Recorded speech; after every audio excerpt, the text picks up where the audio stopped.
Grok 4 is smarter than almost all graduate students. Pick anything, and we're talking about questions that it's never seen before. These are not on the internet. The reasoning capabilities of Grok are incredible. Elon Musk's Grok AI was recently asked about Jesus' resurrection as described in the Ethiopian Bible, and its response quickly sparked global discussion. Instead of repeating the familiar Western narrative, the system pointed toward ancient Ethiopian manuscripts that appear to contain expanded post-resurrection teachings not found in most modern Bibles. These references reopened long-standing questions about how Scripture was formed, what was preserved through history, and what may have been excluded from the versions most Christians read today. The Ethiopian Bible and the question of missing texts. The discussion begins with a seemingly simple but historically loaded question. What does the Ethiopian Bible say about Jesus' resurrection that differs from Western Christianity? On the surface, this looks like a narrow comparison between two religious traditions. In reality, it opens a much larger historical inquiry into how Christian scripture was formed, which writings were preserved, and which may have been excluded, lost, or altered over centuries of transmission. Most Christians today are familiar with a biblical canon consisting of 66 books, forming the foundation of the Protestant Old and New Testaments. This version of the Bible became widely standardized in the Western world through centuries of theological debate, translation movements, and institutional authority. Over time, this canon came to be treated as the definitive structure of Christian scripture in much of Europe and later across much of the world. However, the Ethiopian Orthodox tradition preserves a significantly larger canon, typically ranging from 81 to 88 books depending on how certain texts are classified. This expanded collection includes writings such as Enoch, Jubilees, and the Book of the Covenant. Importantly, these texts were not originally obscure or marginal in early religious history. Many were widely read, discussed, and respected within early Jewish and Christian communities before later being excluded from Western biblical compilations during the long process of canon formation. This difference is not simply about additional books or variations in scripture length. It reflects two very different historical pathways of preservation. One tradition developed through formal church councils, theological debates, and increasing political influence within the Roman Empire. The other, developed within a continuous and relatively self-contained religious tradition that preserved older textual lineages across centuries with limited external interference. The Ethiopian Orthodox Church is widely regarded as one of the oldest continuously practicing Christian traditions in existence. According to both religious tradition and historical accounts, its origins are often linked to figures such as the Queen of Sheba, King Solomon, and Menelik I. While these origins blend history and tradition, early external observers also provide evidence of Ethiopia's long-standing Christian identity. The 6th century traveler Cosmas Indicopleustes, for example, described Ethiopia as a firmly established Christian society at a time when large parts of Europe were still undergoing religious transformation. Unlike Western Christianity, which evolved through ecumenical councils and was often shaped by the political structures of the Roman Empire, Ethiopian Christianity developed largely outside direct imperial control. Its scriptures were preserved through centuries of monastic discipline, careful handwritten copying of manuscripts, oral transmission, and geographic isolation within the mountainous regions of East Africa. This physical and political separation played a significant role in protecting certain texts from the editorial processes, theological filtering, and standardization efforts that occurred elsewhere. Because of this separation, Ethiopian biblical tradition preserved writings that were either lost in other regions or excluded during the formation of the Western canon. This leads to an important historical question. Does the Western Bible represent a complete and final record of early Christian teachings, or does it reflect a curated selection shaped by theological, cultural, and institutional decisions made over time? In recent years, modern computational methods and textual analysis tools, including systems discussed in public discourse, such as Grok AI, have been used to examine ancient manuscripts, These tools do not replace traditional historical or theological scholarship, but they can assist in identifying recurring linguistic patterns, thematic structures, and conceptual similarities across large bodies of text. In some cases, they highlight connections that are difficult to detect through manual reading alone, due to the scale and complexity of ancient manuscript traditions. Comparative studies have noted that certain Ethiopian manuscripts show conceptual and thematic overlaps with other ancient sources, including materials associated with the Dead Sea Scrolls. These scrolls significantly reshaped scholarly understanding of early religious history, revealing that early Judaism, and by extension early Christianity, was not a single unified belief system, but a landscape of multiple interpretive traditions existing side by side. Taken together, these observations point toward a broader historical possibility. Early Christianity may not have begun as a single fixed system of belief, but rather as a diverse and evolving collection of teachings, communities, and interpretations. Over time, this diversity appears to have been gradually organized, standardized, and narrowed into the canonical structure that later became dominant in Western Christianity: monasteries, preservation, and the Book of the Covenant. Across Ethiopia's mountainous regions, remote monasteries have preserved sacred Christian manuscripts for more than 1,000 years. These texts were meticulously copied by hand in Ge'ez, an ancient liturgical language that is still used in Ethiopian worship today, but remains largely inaccessible to those outside specialized religious and academic study. This preservation process was never centralized or controlled by a single authority. Instead, it depended on isolated monastic communities that maintained continuity across generations through disciplined manual transcription. Each manuscript was carefully reproduced by hand, forming an unbroken chain of textual transmission that, in some cases, stretches back over a millennium. This system of preservation played a crucial role in protecting older writings that may otherwise have been lost due to time, political shifts, or processes of religious standardization. Ethiopia's religious landscape itself reflects this deep historical continuity. Sites such as Lalibela, renowned for its rock-hewn churches carved directly into solid stone, and Aksum, traditionally associated with the Ark of the Covenant, remain active centers of worship today. These locations are not only historical landmarks, but living religious environments that continue to connect present-day practice with ancient traditions. Scholars such as Dr. Ephraim Isaac and Dr. Getachew Haile have devoted decades to studying Ethiopian manuscript traditions. Their research suggests that Ethiopian biblical texts preserve early Christian and Jewish writings that were either lost elsewhere or excluded during the formation of the Western biblical canon. This makes the Ethiopian manuscript tradition especially significant for understanding the diversity and complexity of early religious thought. In more recent discussions, computational tools and textual analysis systems, sometimes referenced in public discourse through platforms like Grok AI, have been used to examine large bodies of ancient manuscripts. While these systems do not replace traditional scholarship, they can assist in identifying recurring linguistic patterns, thematic structures, and conceptual similarities across texts that span different historical contexts. Among the preserved Ethiopian writings, one of the most significant is known as the Book of the Covenant. Within this manuscript tradition, the period following Jesus' resurrection is described in far greater detail than in the Western biblical narrative. In the commonly accepted Western account, Jesus appears to his disciples after the resurrection, delivers final instructions, and then ascends to heaven shortly afterward.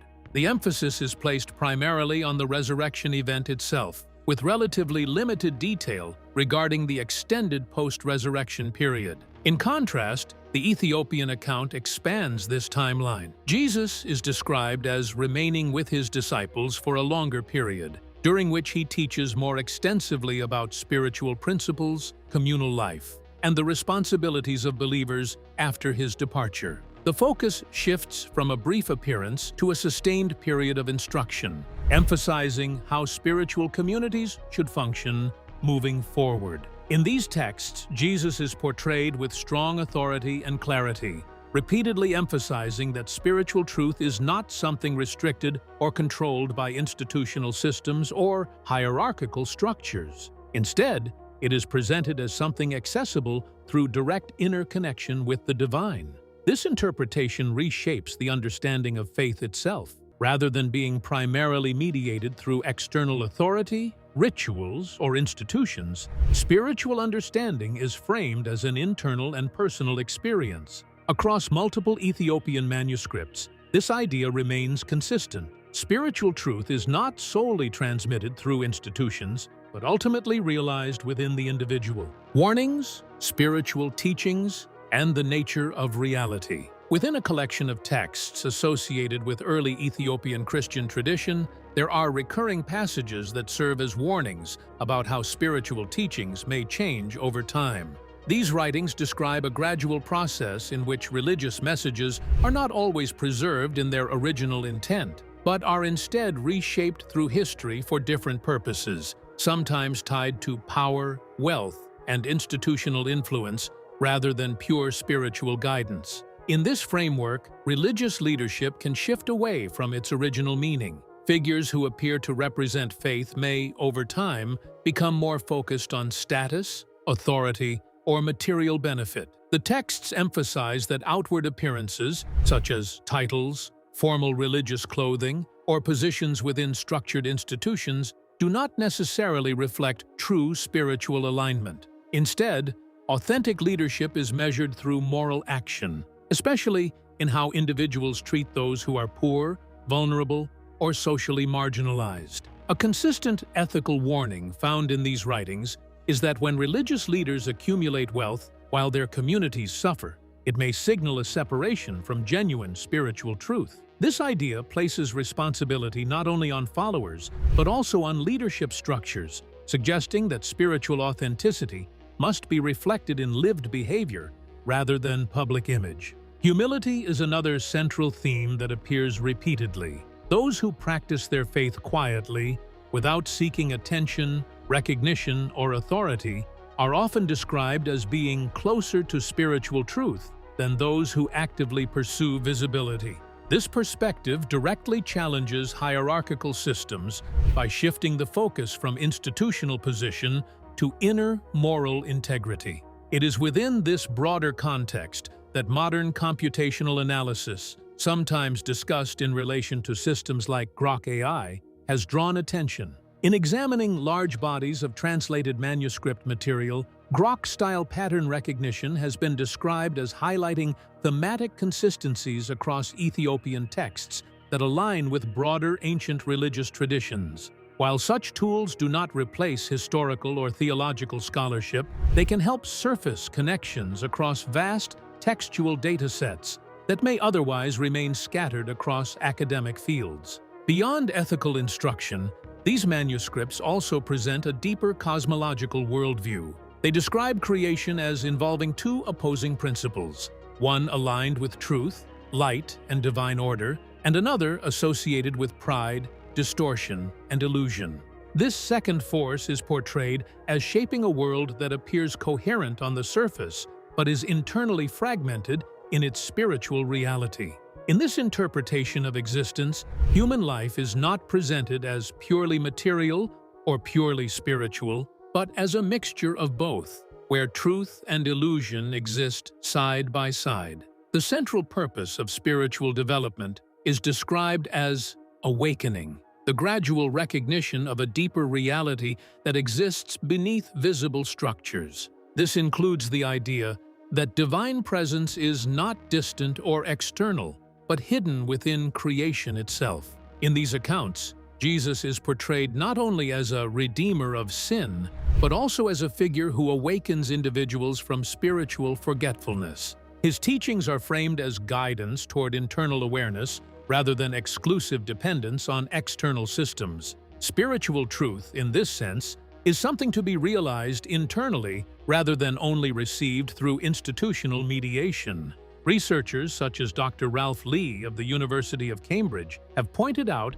that certain themes found in these Ethiopian manuscripts resemble fragments of early Christian diversity that existed before later standardization.